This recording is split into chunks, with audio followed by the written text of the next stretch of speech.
Hello friends, तो कैसे हैं आप लोग। आशा करता हूँ अच्छे होंगे।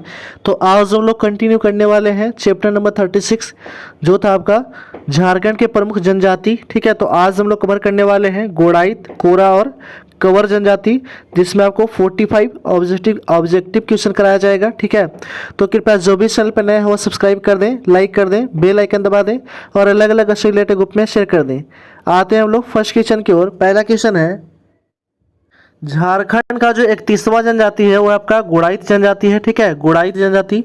फर्स्ट क्वेश्चन देखते हैं। पहला क्वेश्चन दिया गया है वो है आपका कि प्रजातीय दृष्टि से गोड़ाइत जनजाति को किस वर्ग में रखा जाता है। ठीक है, प्रजातीय दृष्टि से गोड़ाइत जनजाति को किस वर्ग में रखा जाता है, तो रखा जाता है आपका प्रोटो ऑस्ट्रेलाइड वर्ग में रखा जाता है। ऑप्शन नंबर ए हो जाएगा राइट आंसर। नेक्स्ट क्वेश्चन है, अगला क्वेश्चन दिया गया कि झारखंड के किस जिले में गोड़ाइत जनजाति मुख्य रूप से निवास करती है, तो वह निवास कहाँ करती है, तो करती है आपका रांची और पलामू जिले में। ऑप्शन नंबर सी हो जाएगा राइट आंसर, उपरोक्त दोनों। नेक्स्ट क्वेश्चन है, अगला क्वेश्चन दिया गया है गोड़ाइत जनजाति की भाषा कौन सी है, तो गोड़ाइत जनजाति की जो भाषा है वो आपका सदानी भाषा है। ऑप्शन नंबर बी हो जाएगा राइट आंसर। नेक्स्ट क्वेश्चन है, गोड़ाइत जनजाति के बारे में इनमें से कौन सा कथन सत्य नहीं है। सत्य नहीं है ये बताना है। ठीक है, पहला कथन है कि इस जनजाति के सामाजिक प्रतिशतात्मक व्यवस्था पाई जाती है, तो ये पहला कथन सही है।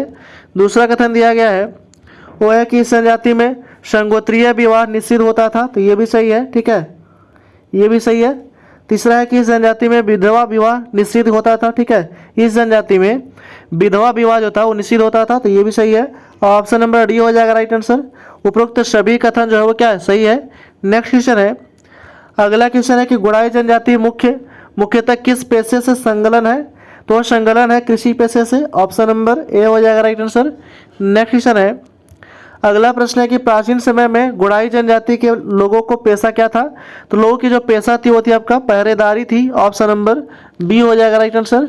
नेक्स्ट क्वेश्चन है, अगला क्वेश्चन दिया गया है गोड़ाइत जनजाति का प्रमुख देवता कौन है। ठीक है, तो गोड़ाइत जनजाति के प्रमुख जो देवता होते थे वो होते थे पिरुबिया और देवी माई। ऑप्शन नंबर सी हो जाएगा राइट आंसर।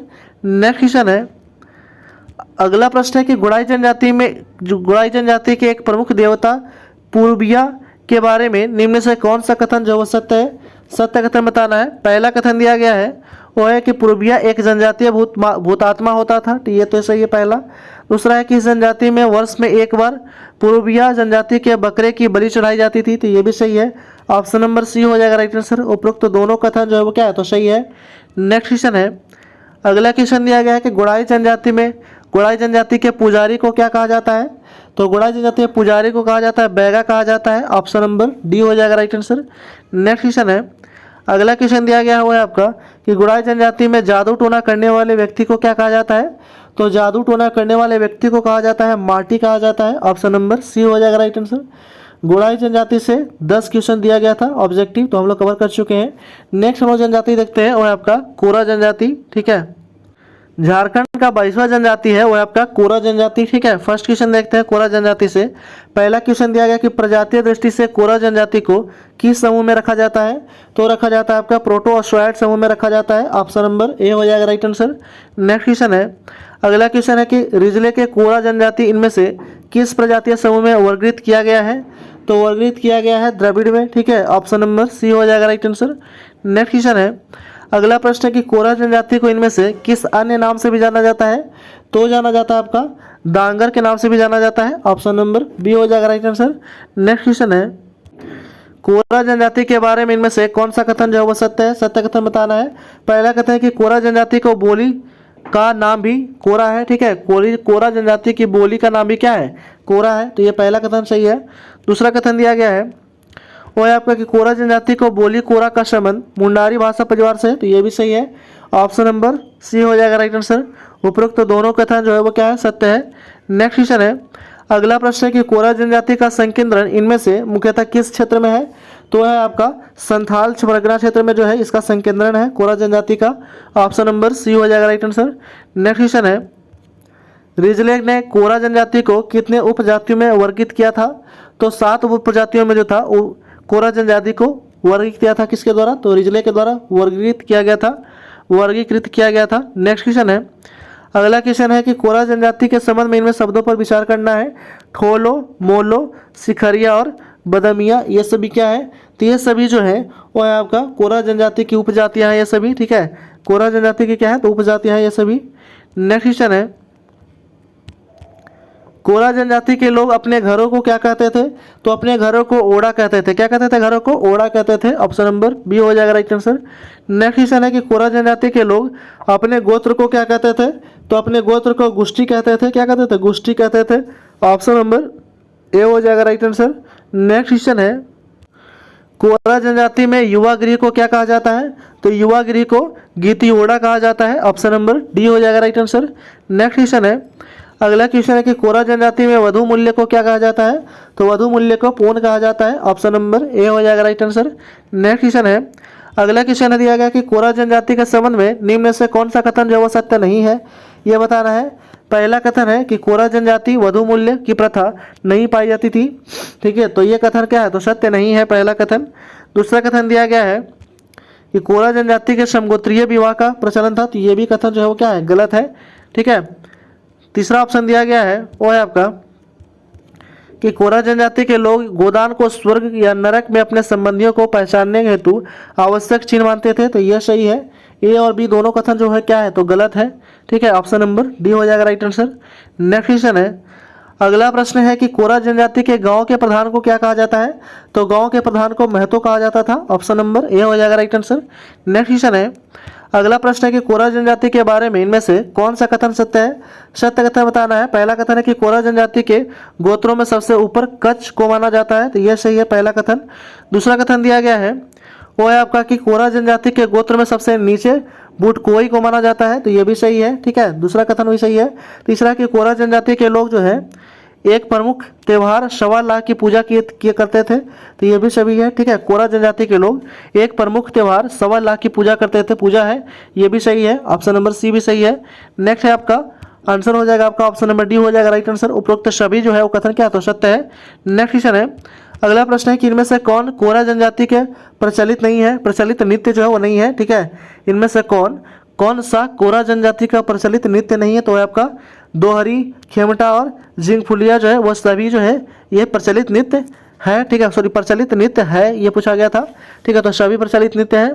नेक्स्ट क्वेश्चन है, कोरा जनजाति के बारे में इनमें से कौन सा कथन सही है, ठीक है, सही कथन बताना है।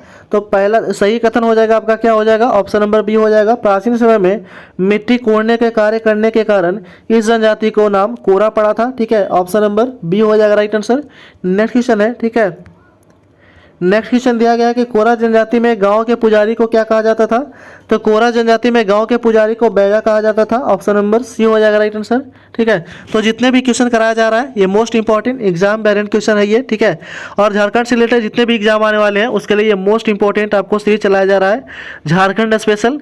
तो कृपया अभी तक जो भी चैनल को सब्सक्राइब नहीं किए हैं वो कृपया सब्सक्राइब कर दें, लाइक कर दें, बेल आइकन दबा दें और अलग अलग से रिलेटेड ग्रुप में शेयर कर दें। बाकी जो चैप्टर का वीडियो नहीं देखे हैं उनके लिए प्लेलिस्ट बना दिया गया है और प्लेलिस्ट का लिंक इस वीडियो के डिस्क्रिप्शन में दे दिया गया है, तो वहां से जाकर के आप देख सकते हैं। इसका पीडीएफ आपको व्हाट्सएप ग्रुप पे प्रोवाइड कर दिया जाता है और व्हाट्सएप ग्रुप का लिंक इस वीडियो के डिस्क्रिप्शन में दे दिया गया है, तो वहां से जाकर के आप जुड़ सकते हैं। आते हैं हम लोग नेक्स्ट जो है वो जनजाति वो है आपका कवर या कंवर जनजाति, ठीक है।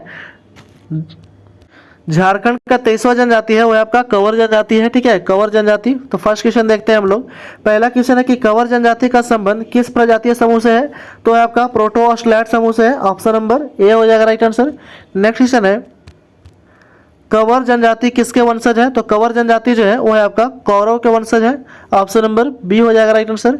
नेक्स्ट क्वेश्चन है, कवर जनजाति की भाषा कौन सी है, तो कवर जनजाति की भाषा है कवारती है। ऑप्शन नंबर बी हो जाएगा राइट आंसर।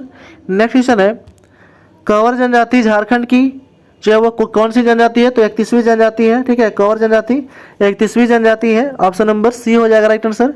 नेक्स्ट क्वेश्चन है, कवर जनजाति को किस वर्ष भारत सरकार के जनजातीय श्रेणी में शामिल किया गया था, तो शामिल किया गया था 2003 में कवर जनजाति को जनजातीय श्रेणी में शामिल किया गया था भारत सरकार के द्वारा। ऑप्शन नंबर बी हो जाएगा राइट आंसर। नेक्स्ट क्वेश्चन है, कवर जनजाति का संकेंद्रण इनमें से किन क्षेत्रों में है, तो है आपका पलामू, गुमला और सिमडेगा क्षेत्रों में है। ऑप्शन नंबर डी हो जाएगा राइट आंसर, उपरोक्त सभी। नेक्स्ट क्वेश्चन है, अगला क्वेश्चन है कि कंवर जनजाति कितने गोत्र पाए जाते हैं? तो कंवर जनजाति में कुल जो है वो 7 गोत्र पाए जाते हैं। ऑप्शन नंबर सी हो जाएगा राइट आंसर। नेक्स्ट क्वेश्चन है, कंवर जनजाति के बारे में इनमें से कौन सा कथन जो सत्य है? सत्य कथन बताना है। पहला कथन है कि कंवर जनजाति का समाज प्रतिशतात्मक और प्रतिवंशीय था, तो ये पहला सही है। दूसरा कथन दिया गया है कि कंवर जनजाति का समाज बहुविधीय था, ठीक है, बहुविवाही था होता था, तो ये भी सही है। तीसरा है कि कंवर जनजाति के अपने वंश या गोत्र से बाहर विवाह करने को कटौती प्रथा कहा जाता था, ठीक है, क्या कहा जाता था? तो कंवर जनजाति के जो लोग थे, कंवर जनजाति के अपने वंश या गोत्र से बाहर विवाह करने को कुटमैती प्रथा कहा जाता था, तो ये भी सही है। ऑप्शन नंबर डी हो जाएगा राइट आंसर, उपरोक्त सभी कथन जो है वो क्या तो सही है। नेक्स्ट क्वेश्चन है, अगला क्वेश्चन दिया गया है वो है आपका कि कंवर जनजाति कितने प्रकार के विवाह का प्रचलन था? तो था आपका कंवर जनजाति में 4 प्रकार के विवाह का प्रचलन था। ऑप्शन नंबर बी हो जाएगा राइट आंसर। नेक्स्ट क्वेश्चन है, अगला प्रश्न है कि कंवर जनजाति इनमें से कौन सा विवाह सर्वाधिक प्रचलित था? तो सर्वाधिक विवाह प्रचलित हुआ था आपका क्रय विवाह जो था वो सर्वाधिक प्रचलित था। ऑप्शन नंबर डी हो जाएगा राइट आंसर। नेक्स्ट क्वेश्चन है, अगला प्रश्न है कि कंवर जनजाति में वधु मूल्य को क्या कहा जाता है? तो वधु मूल्य को सुकदाम कहा जाता है। ऑप्शन नंबर बी हो जाएगा राइट आंसर। नेक्स्ट क्वेश्चन है, कंवर जनजाति में वधु मूल्य के रूप में नकद के अतिरिक्त 10 खंडी चावल दिया जाता था, जिसे क्या कहा जाता था? तो जिसे कहा जाता था आपका सुकमोल कहा जाता था। ऑप्शन नंबर सी हो जाएगा राइट आंसर। नेक्स्ट क्वेश्चन है, अगला क्वेश्चन दिया गया कि कंवर जनजाति के पंचायत के प्रधान को क्या कहा जाता था? तो कंवर जनजाति के पंचायत के प्रधान को कहा जाता था सयान कहा जाता था। ऑप्शन नंबर ए हो जाएगा राइट आंसर। नेक्स्ट क्वेश्चन है, कंवर जनजाति के ग्राम पंचायत का संचालन कौन करता था? तो ग्राम पंचायत का संचालन पटेल करता था। ऑप्शन नंबर बी हो जाएगा राइट आंसर। नेक्स्ट क्वेश्चन है, कंवर जनजाति का प्रमुख पेशा क्या है? तो कंवर जनजाति का प्रमुख पेशा आपका कृषि कार्य है, क्या है? कृषि कार्य है। ऑप्शन नंबर ए हो जाएगा राइट आंसर। नेक्स्ट क्वेश्चन है, कंवर जनजाति के बारे में इनमें से कौन सा कथन सत्य है? सत्य कथन बताना है। पहला कथन है कि कंवर जनजाति के लोग शरणाधारावलंबी होते थे, तो ये पहला कथन सही है। दूसरा कथन दिया गया है वो है कि इस जनजाति के सर्वोच्च देवता भगवान जो सूर्य के प्रतिरूप होते थे, ये भी सही है। ऑप्शन नंबर सी हो जाएगा राइट आंसर। दोनों कथन जो है वह सत्य है। नेक्स्ट क्वेश्चन है, अगला प्रश्न दिया गया है वो है आपका कि कंवर जनजाति के ग्राम देवता को क्या कहा जाता है? तो कंवर जनजाति के जो ग्राम देवता होते थे उसको खूंट देवता कहा जाता था। ऑप्शन नंबर ए हो जाएगा राइट आंसर। नेक्स्ट क्वेश्चन है, और इस वीडियो का लास्ट क्वेश्चन है ये, ठीक है, 18 नंबर क्वेश्चन, कंवर जनजाति के गांव के पुजारी को क्या कहा जाता था? तो कंवर जनजाति के जो गांव के पुजारी होते थे उन्हें कहा जाता था पाहन या बैगा कहा जाता था। ऑप्शन नंबर ए हो जाएगा राइट आंसर, ठीक है, ऑप्शन नंबर ए हो जाएगा राइट आंसर, पाहन और बैगा कहा जाता था। तो इस वीडियो में हम लोग जो है वो 3 जनजाति जो है वो कवर कर चुके हैं, ठीक है। कौन कौन सा? तो एक है आपका गोड़ाइत जनजाति, दूसरा था कोरा जनजाति और तीसरा था कंवर जनजाति। तो हम लोग इस वीडियो में समाप्त कर चुके हैं। तो कृपया जो भी चैनल पर नए हो सब्सक्राइब कर दें, लाइक कर दें, बेल आइकन दबा दें और अलग अलग से रिलेटेड ग्रुप में शेयर कर दें। Thanks for watching.